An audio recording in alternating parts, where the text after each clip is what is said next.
You could retire today. Not someday, not in a few years if things go well. Today, right now. You could walk into your manager's office, shake his hand, say thank you for everything, and never come back. You are not going to do that. Not because you need the money. You have not needed the money for 3 years. You are going to go to work today because you actually like the work and because nobody knowing is not a side effect of what you built. Nobody knowing is the whole point. You are worth $2 million. The man with the 12-year-old Accord in spot 14, the beat-up cooler, the same jeans every week, the guy your coworker Marcus quietly feels sorry for every time he pulls up in that car. That is you. And today is just a Tuesday, not a special Tuesday. Not the day you hit the number or the day you told someone or the day anything changed. Just a Tuesday where the coffee is already brewing, the house is already paid off, and nothing, not a market crash, not a layoff, not an emergency, can touch you. This is what $2 million actually looks like from the inside. It looks exactly like this. Quiet wealth does not announce itself.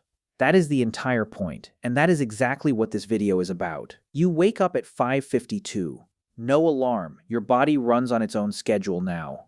This took years. There was a version of you that woke up in a cold sweat checking your account before your feet hit the floor, running the numbers, calculating what you owed before you were even fully awake. That person is gone. You are lying in a bedroom inside a house you own outright.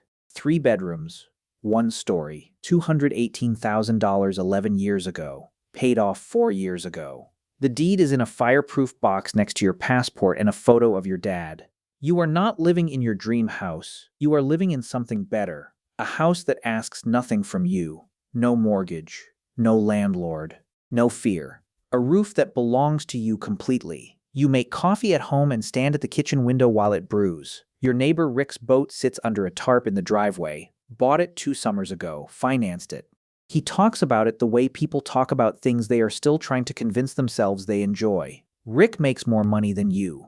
Rick could not survive 4 months without a paycheck. You could go 14 years. You are not better than Rick. Rick built a life that looks rich from the outside. You built something else. Something quieter. Something he cannot see from his driveway. For now, just know that the morning feels like this every day. Unhurried, still. Yours. You open your laptop for 90 seconds. This is the only time today you will look at money. The people who have real wealth spend almost no time thinking about it. The number checks you, not the other way around. Your net worth, $1.87 million. Here is what it is made of, because the number without the structure means nothing. The house, $390,000 in equity. Not an investment, a foundation. No crash touches it. The investment account, $740,000. 22 years of automatic contributions, every 2 weeks before you could touch it. Like rent paid to your future self.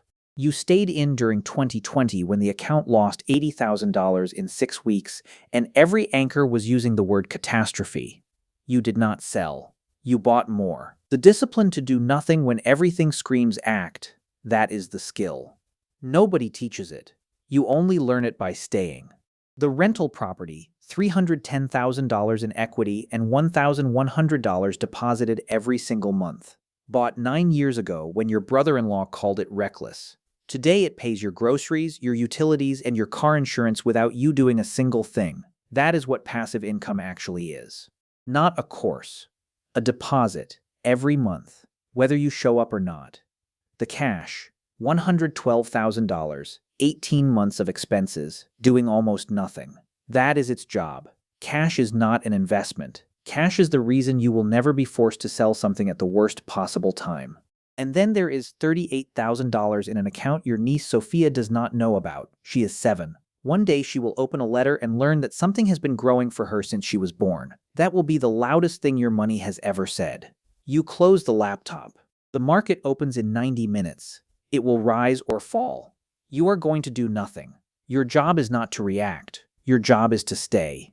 You are driving to work. At a red light, a brand new truck pulls up beside you. Black. Lifted. $72,000. Temporary tags. The driver is still performing for it, still aware he is sitting in a new truck. Probably $1,200 a month at 7% over 84 months. You are not judging him. You are thinking about what $1,200 a month becomes when it goes somewhere else.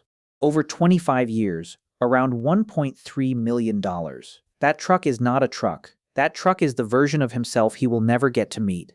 Nobody showed him that math. The bank did not show him. The dealership did not show him. They only showed him the monthly payment and how reasonable it sounded.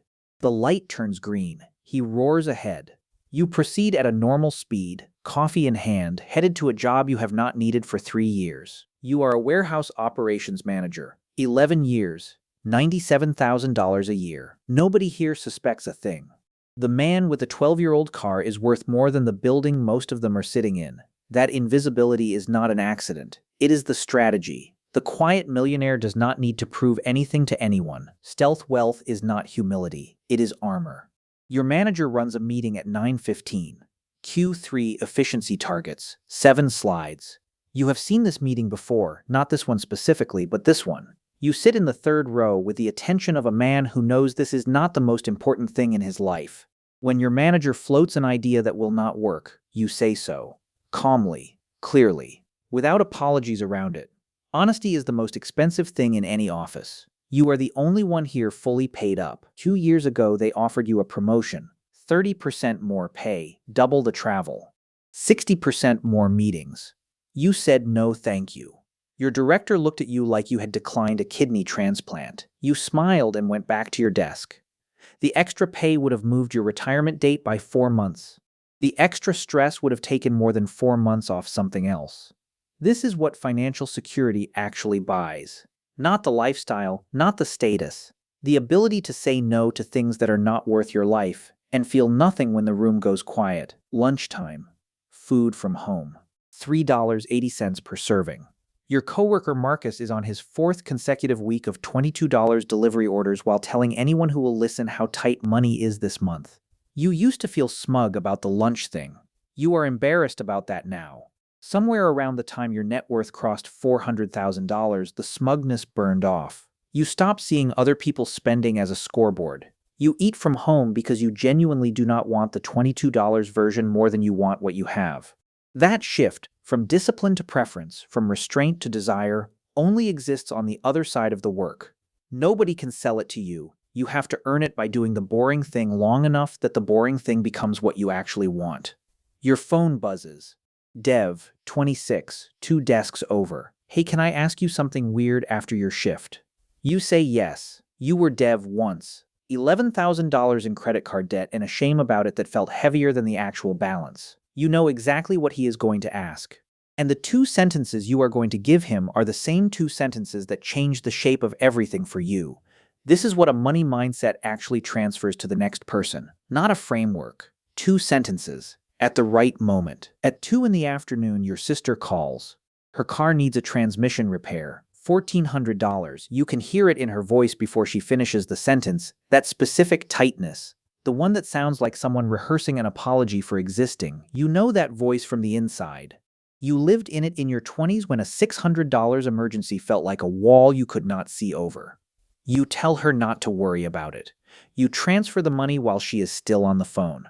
$1,400 is 0.07% of your net worth. For your sister, it was a crisis that would have wiped her savings and put the rest on a credit card at 22% interest. For you, it is an afternoon transaction that refills automatically from surplus you will not miss. The difference is not luck. It is not income.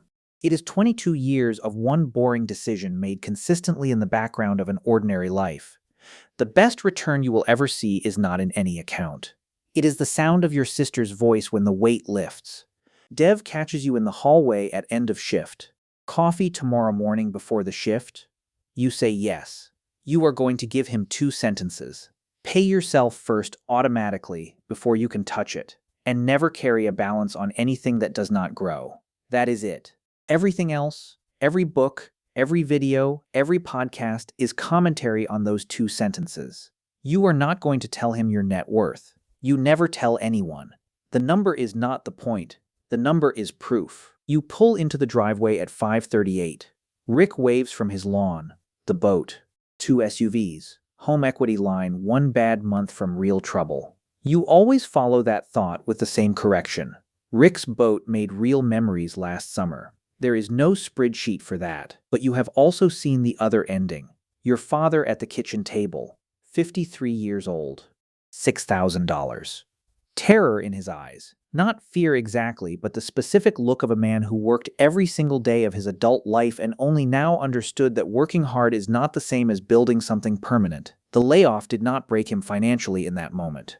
It broke something deeper. The belief that doing the right things was enough to protect you. You were 19. You sat across from him and something hardened in your chest that night that has never softened since. Every identical pair of jeans. Every kept accord. Every automatic transfer you never raided when it was tempting, and it was tempting. Every account you did not drain when things got hard, and they got hard. 22 years of a 19-year-old keeping a promise. Quietly. In the background of a life that looks completely ordinary from the outside. The neighbors see a modest house and an aging car. They cannot see the promise. Dinner with your wife. You did not build this alone. 16 years ago, on your second date, she told you she had $4,000 saved and a budget she actually followed. You were in love before she finished the sentence. 7 money arguments in 16 years. Each one resolved the same way. First Sunday of the month. 30 minutes, every number on the table, no surprises. Money problems in a marriage are almost never math problems. They are surprise problems. You deleted the surprises. She knows the number. She has always known the number. She is half the reason you hit it. After dinner, you walk 2 miles. Same loop. Same quiet streets. Same question the podcasts always ask drifting through your head. What is your number? When does it feel like enough? You crossed your original target $600,000 ago. Nothing happened. The number moved and you were still you, walking the same loop. And that was the lesson that only arrives after the money, never before it. The finish line does not exist. You invented it. When you crossed it, you found there was nothing on the other side except more of what you already had. This is the part of quiet wealth nobody talks about and nobody teaches because you cannot teach it. The finish line disappears, and you realize you were never walking toward a number. You were walking toward a feeling, and the feeling arrived years before the number did. The day you stopped running the numbers in the grocery store parking lot. The day a layoff rumor at work landed like news about a city you do not live in. The day you said no to something you did not want and felt absolutely nothing on the other side. Wealth is not the number. Wealth is the weight of problems your life no longer carries. Water heater breaks, no problem. Car needs work, no problem. Market drops, no problem. Someone you love needs help at 2 in the afternoon, no problem. 4 times over. Without fear. Without the voice that used to say you cannot afford this. You are a machine that converts patience into calm. 22 years. Almost nothing. Every single day. You are reading in bed at 9:15. Tomorrow, 2 meetings, lunch with your wife, dev over coffee before the shift. You turn off the light. Today you earned $374. You spent $23. You transferred $1,400 to your sister. The market moved and you did not notice. Nobody clapped. Nobody knew. Tomorrow the market will open. It will rise or it will fall, and you will do nothing beautifully again. Because when money is finally, permanently, truly yours, it goes completely quiet. And so do you.